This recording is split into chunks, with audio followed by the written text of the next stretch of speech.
बिस्मिल्लाहिर्रहमानिर्रहीम। आज के लेक्चर में हम लोग पढ़ते हैं रेशो। तो रेशो का मतलब है दो क्वांटिटी यानी सेम क्वांटिटी हों, सेम यूनिट के हों, उनको हम लोग अगर कंपेयर करें तो उनको हम लोग कहते हैं रेशो। अभी रेशो को हम लोग इस तरह मतलब लिखते हैं, चाहे आप इस तरह मतलब दो डॉट दे के भी लिखते हो, ये भी आपके पास रेशो है, या ए और बी लिखते हो, एक ही बात है। अभी रेशो को हम लोग किस तरह कंपेयर करते हैं, सेम। अभी फॉर एग्ज़ाम्पल अगर हमारे पास एक ए है, एक बी है, एक सी है, एक डी है, इनके पास इसके पास 1 रुपीज़ है, इसके पास 2 रुपीज़ है, इसके पास 4 है, इसके पास 8 रुपीज़ है। अभी अगर मुझे कंपेयर करना हो तो मैं देखो कहता हूँ अगर ए रेशो बी, तो इसका मतलब है कि मैं ये कंपेयर करता हूँ कि ए के पास कितना अमाउंट है बनिस्बत बी के। तो अभी हम लोग देखें, अगर ए के पास 1 रुपया है तो बी के पास 2 हैं, तो इसका अगर मैं रेशो लिखूँ, मैं लिखूँगा 1:2। अभी इसी चीज़ को अगर मैं ए को सी के साथ कंपेयर करूं, तो क्योंकि अगर इसके मुकाबले में उसके पास डबल मौजूद है, तो इसलिए मैं कहता हूं A:2। अभी इसी तरह अगर ये ए है, फिर मैं रेशो सी करूं, तो फिर मैं क्या कहूँगा, यानी ए के पास अगर 1 अमाउंट है तो सी के पास 4 उतने हैं, यानी ए के पास अगर 1 है तो सी के पास 4 उतने हैं, तो मैं लिखूँगा A:4। फिर इसी तरह अगर मैं बी और डी को कंपेयर करूं, देखो B:D। अभी देखो बी के पास कितने रुपये हैं, 2 हैं, सी के पास कितने हैं, 8। तो देखो अभी हमारे पास रेशो क्या आएगा, 2, इस मतलब इसके पास 2 हैं, उसके पास 8 हैं।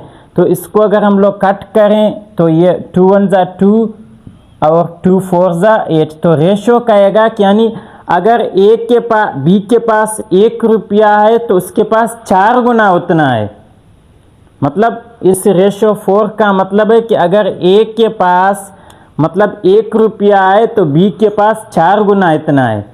तो यही कंपेरिजन हमारे पास रेशो होता है, लाजमी नहीं है 1 हो। अभी अगर इसको मैं कंपेयर करूं, यहाँ 2 आएगा, यहाँ 4 आएगा, क्योंकि 4 टाइम उसके पास है। यहाँ अगर 3 हो तो 4 टाइम मतलब 3, वहाँ 12 उसके पास होगा। अभी अगर मैं सी और डी को कंपेयर करूं, C:D, तो सी के पास देखो 4 रुपया है और इसके पास 8 है, और ये इसको अगर मैं कैंसिल करूं, 4 1 ज़ा 4, 4 2 ज़ा 8। अभी देखो इसका मतलब है कि सी के पास जितना है डी के पास डबल है। तो इस तरह हम लोग कंपेयर करते हैं, सेम चीज़ इसके पास और उसके पास हम लोग कंपेयर करते हैं कितना है। अभी देखो जिस तरह सी और उसके पास डबल है, 1:2 है, और अभी अगर मैं ए और बी को देखूं वो भी डबल है। तो अगर मैं बी और सी को देखूं तो इसके पास जितने अमाउंट हैं उसके पास उतना डबल है। तो इसी तरह अगर हम लोग कंपेयर करें तो इसको हम लोग कहते हैं रेशो। तो हमारे पास अभी हम लोग नेक्स्ट डिस्कस करेंगे इंक्रीजिंग एंड डिक्रीजिंग रेशो। इसके एग्जांपल हम लोग एक्सरसाइज 2.2 में पढ़ेंगे। फर्स्ट क्वेश्चन है, फाइंड द न्यू यानी नया increase and decrease quantity in the following. कहता है ये जो आपके पास दिए हैं इनमें आपने नया यानी इंक्रीज क्वांटिटी या डिक्रीज क्वांटिटी बताना है कि यानी इंक्रीज के बाद या डिक्रीज के बाद आपके पास क्वांटिटी क्या होगा। अभी देखो ये कहता है कि इंक्रीज आप करें, अभी हमारे पास क्वांटिटी कितना है, 45 है, और उसको कहता है रेशो 2/3 से आपने, यानी हमारे पास रेशो इतना है कि अगर एक के पास अभी 4 है तो दूसरे के पास 3 है, तो फिर इसको आपने इंक्रीज करना है। मतलब अगर इसी रेशो से वो बढ़े, यानी एक के पास 3 है तो दूसरे के पास 4 हैं, तो इसी रेशो से अगर वो बढ़े तो आपके पास कितना इंक्रीज होगा 45 में। यानी अगर हमारे पास अभी 3 और 4 का रेशो हो तो 45 में वो कितना बढ़ेगा। हमारे पास देखो रेशो इस तरह दिया है, फिर 4:3। इसको देखो हम लोग इस तरह भी लिख सकते हैं, 4/3। और एक चीज़ आपके जहन में हो, अगर हमारे पास ये डिनोमिनेटर छोटा हो तो हमारे पास जो फंक्शन होगा वो इंक्रीज होगा, और अगर ये डिनोमिनेटर मतलब बड़ा हो तो हमारे पास डिक्रीज होगा, कम होगा। ये डिनोमिनेटर देखो छोटा हो तो ये अमाउंट बढ़ेगा, ये डिनोमिनेटर मतलब बड़ा हो तो इसका वो क्या हो जाएगा, कम हो जाएगा। सही, अगर ये बड़ा हो तो अभी वो कहता है कि 45 को क्या करना है, आपने अमाउंट को इंक्रीज करना है। ये इंक्रीज का रेशो क्या है, 4/3। तो जब हम लोग इंक्रीज वैल्यू लिखेंगे तो ये सिंपल है, आपने इस रेशो को मल्टीप्लाई करना है 45 के साथ। सही है, इस रेशो को क्या करना है, मल्टीप्लाई करना है 4:3 के साथ। तो जब इसको हम लोग मल्टीप्लाई करेंगे तो हमारे पास 3 1 जा 3, यहाँ क्या आ जाएगा 3 1 जा 3, 1 कैरी होगा, 3 5 जा 15, और 4 को जब हम लोग 15 के साथ मल्टीप्लाई करेंगे तो हमारे पास 4 5 जा 20, 2 कैरी, और ये क्या आ जाएगा 60।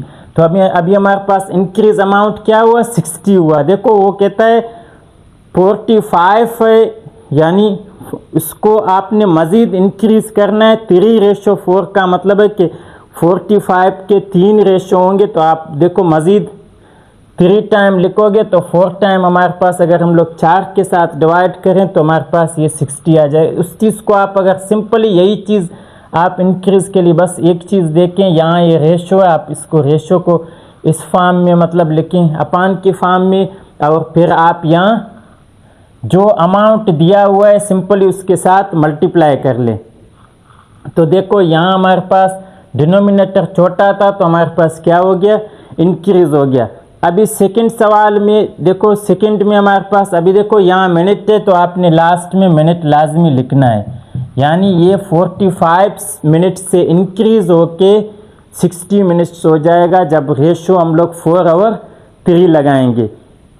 सेकंड में कहता है increase 650 centimetre in the ratio 6:5। अभी आपके पास रेशो कितना है, 6:5 है, तो सबसे पहले आप रेशो को लिखो 6/5, तो मज़ीद इसको लिखोगे तो ये क्या होगा 6/5। अभी देखो इसमें भी ये 5 स्मॉल है, तो आपके पास क्या होगा, इंक्रीजिंग फंक्शन होगा। तो इसके लिए सिंपली आपने जो ये रेशो है 6/5, इसको मल्टीप्लाई करना किसके साथ, जो नंबर दिया हुआ है इसके साथ आप मल्टीप्लाई करोगे तो आपके पास क्या आ जाएगा। इसको अगर मैं 5 के साथ मल्टीप्लाई करूँ, 5 1 जा, यहाँ आएगा 5 1 जा, 1 कैरी होगा, 5 3 जा, और 0 का 0, तो 6 को इसके साथ में मल्टीप्लाई करूँ तो क्या आएगा 6 0 0, 6 3 जा 18, 1 कैरी हो जाएगा, और 6 1 जा 6, और 1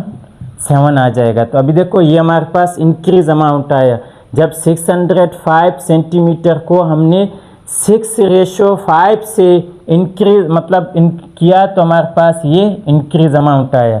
अभी देखो सेकंड में वो कहता है decrease 430 kg in the ratio.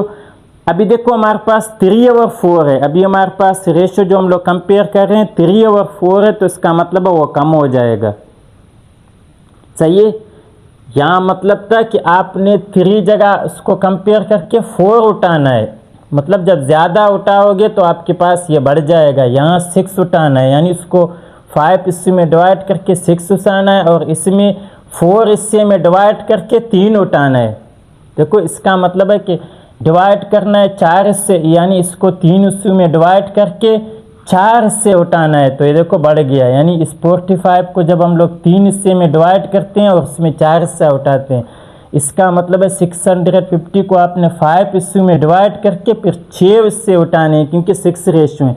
अभी ये देखो कम आएगा, इसका मतलब है कि इसको आपने 4 हिस्से में डिवाइड करके 3 हिस्से उठाने हैं, यानी 4 में डिवाइड करके 3 हिस्से उठाने हैं। तो इसको भी सबसे पहले आप इसी तरह लेके हमारे पास क्या आ जाएगा 3:4 होगा, या ये हमारे पास होगा 3/4। तो सिंपली आपने क्या करना है 400, यानी इसको जो अमाउंट है या शुरू में आप इसी को लिखें, यानी आपके पास जो रेशो है इसको आपने जो अमाउंट दिया है उसके साथ मल्टीप्लाई करना है। तो आपके साथ जब मल्टीप्लाई करोगे तो अभी क्या आ जाएगा, ये हमारे पास आ जाएगा। जब इसको हम लोग 4 के साथ डिवाइड करेंगे तो क्या आएगा, इसको आप 4 के साथ डिवाइड कर लें।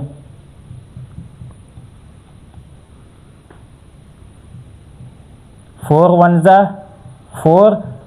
फिर देखो यहाँ हम लोग 3 को भी लाते हैं, 0 को भी लाएंगे तो यहाँ एक 0 आ जाएगा। जब 2 आप नीचे लाओगे तो एक 0 आ जाएगा। फिर 4 को हम लोग 7 के साथ करते हैं तो 28 हो जाएगा।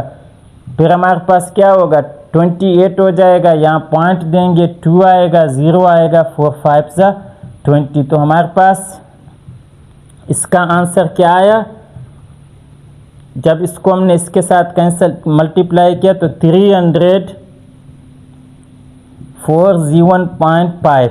तो अभी आपने क्या करना है, 107.5 को 3 के साथ मल्टीप्लाई करना है। 3 5 जा 15, 1 कैरी 21 और 122 होगा। 2 कैरी ये 0 के साथ करोगे 22 हो जाएगा और 3 1 जा 3। तो आपके पास जो अमाउंट इंक्रीज आएगा वो क्या आएगा, 3225 और उसमें से एक पॉइंट का इजाफा हो जाएगा। और ये जो जितना आपके पास था ये रफ वर्क था और आंसर इसका हिस्सा है। अभी क्वेश्चन नंबर 2 में हम लोग देखें, कहता है द प्राइस आप, मतलब शर्ट क्या हुआ, पहले 1500 था फिर 2500 हुआ। अभी कहता है what ratio does price increase, कहता है किस रेशो से। रेशो का मतलब है कि हम लोग एक तरतीब देते हैं कि यानी पहले कितना था अभी उस हिसाब से, यानी पहले अगर 2 था फिर 3 अभी हो गया इस हिसाब से। तो इस तरतीब से देखें तो यहाँ देखो इनिशियल प्राइस सबसे पहले कितना था, 50,000 था, 1,500 था, फिर कितना हो गया 2,500। तो आपको अगर रेशो फाइंड करना है तो आपने सिंपली क्या करना है, देखो पहले लिखा है 50,000 फिर 100,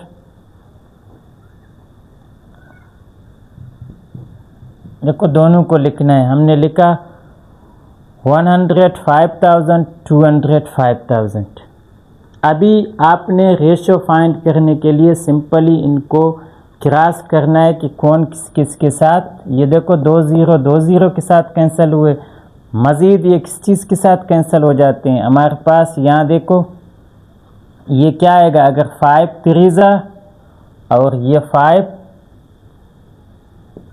5 जा, तो अभी हमारे पास जो रेशो इंक्रीज हुआ ये क्या, जो देखो बचा उसको लिखो, यानी 3:5।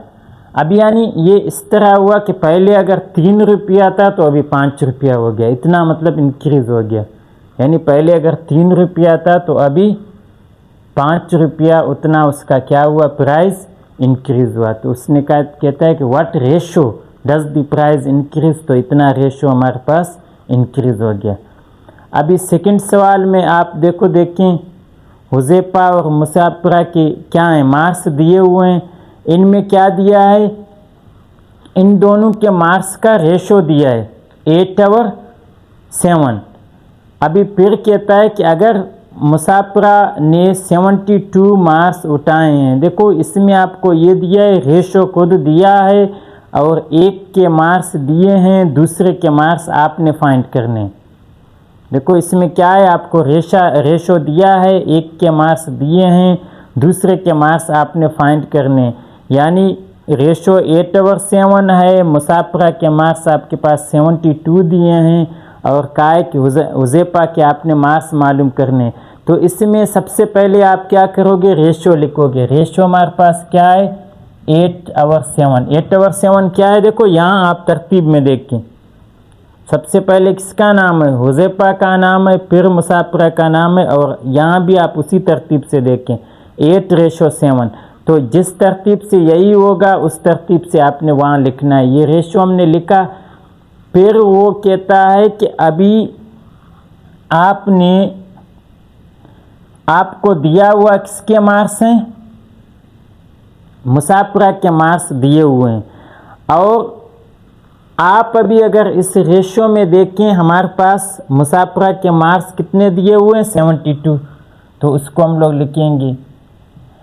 फिर हम लोग देखते हैं 72 दिया है मतलब इस अभी देखो यहाँ अगर 5 है तो इसका मतलब 5 पार्ट, अभी वहाँ क्या है, यानी उसका 7 पार्ट हमारे पास 72 होगा। इस रेशो का मतलब है 7 पार्ट हमारे पास 72 होगा। तो अगर देखो यहाँ 7 लिखा हुआ है तो आपने यहाँ लिखना है 7 पार्ट। अगर यहाँ 8 लिखा हुआ है 8 पार्ट, जो भी लिखा हुआ है, अभी देखो 7 लिखा है तो इसका मतलब है 7 पार्ट आपको दिया हुआ है। तो 7 पार्ट, क्योंकि रेशो हमारे पास 7 है, इस 7 का मतलब है कि आपके पास 7 पार्ट हैं, इसको 7 पार्ट में डिवाइड करना है। तो आपके पास कितना आ जाएगा, यानी इसका 7 पार्ट आपके पास 72 है। तो उसको हल करने के लिए सबसे पहले आपने इस 7 पार्ट, अगर आपके पास 72 है तो 1 पार्ट बताना है। तो 1 पार्ट के लिए आप यहाँ 1 लिखोगे, सिंपली जो आपको यहाँ दिया है उसको उसके साथ डिवाइड करना है। तो हमारे पास क्या दिया है, यानी 7 को हमने 1 में कन्वर्ट किया, तो आपने यहाँ डिवाइड करना है। तो अभी देखो 1 पार्ट आप मुसाफिरा के मार्क्स कितने हुए, 72/7। अभी देखो अगर इसके 1 पार्ट में मालूम हुआ 72/7 है, और वो कहता है कि हुज़ैफा के मार्क्स मालूम करो, तो हुज़ैफा के मार्क्स मालूम करने के लिए पहले आपने देखना है कि हुज़ैफा का रेशो क्या दिया हुआ है। तो जो रेशो दिया है अभी, मतलब हुज़ैफा के 8 पार्ट हैं, उसके 7 पार्ट हैं, तो इसका मतलब है कि उसके 8 पार्ट्स हैं, तो आपने इधर 8 के साथ मल्टीप्लाई करना है जो यहाँ दिया हुआ है। तो यहाँ क्या दिया हुआ है, 8 दिया हुआ है, तो आपने 8 के साथ मल्टीप्लाई करना है। तो सबसे पहले आपने क्या करना है, 8 और 72 को मल्टीप्लाई करना है। तो 8 2 16 आएगा, 1 कैरी होगा, फिर 8 5 56 और 1 57 डिवाइडेड बाई 7। तो इस 57 को आपने क्या करना है, 7 के साथ डिवाइड करना है यहाँ। तो आपके पास 576 है। इसको 7 के साथ जब आप डिवाइड करोगे तो आपके पास क्या आ जाएगा, 7 8 56, 1 बच जाएगा, यहाँ 16 होगा, फिर 7 2 कितना होगा, 14 होगा, और 2 बच जाएगा। देखो अगर इसको हम लोग होल में लिखें तो हम लोग इस तरह लिखते हैं, ये देखो 82 है, ये इधर होल में आ जाएगा, और जो बचता है रिमाइंडर है उसको हम लोग यहाँ लिखते हैं, और ये 7 अपनी जगह पर आ जाएगा। तो यही देखो हुज़ैफा के मार्क्स हैं, यानी इसके साथ आप 7 को डिवाइड करोगे तो मतलब 8 होल 2/7 ये हुज़ैफा के मार्क्स हैं।